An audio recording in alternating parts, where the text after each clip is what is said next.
In this video, I will show you how to connect Phantom Wallet to Photon.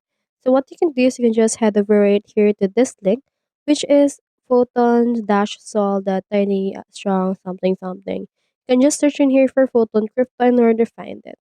Now you should be able to see this. So in here you can see this connect wallet option, and this button right here also has the Phantom Wallet icon. So click on this right here, and then this will direct you in here to our actual application and to our Phantom wallet. Just click onto this connect option after you have chosen which account you want to connect.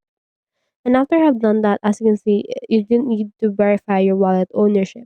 Just click onto the sign in option and then just sign in using this message, and then from there click onto this confirm right here in order to confirm the connection of those two. So as you can see, this will load, and in here you can see this. So just click onto this generate right here in order to get your private key. Now I have in here my trading wallet, and I have in here my private key. I will not show it right here because it's private, but you get what I mean.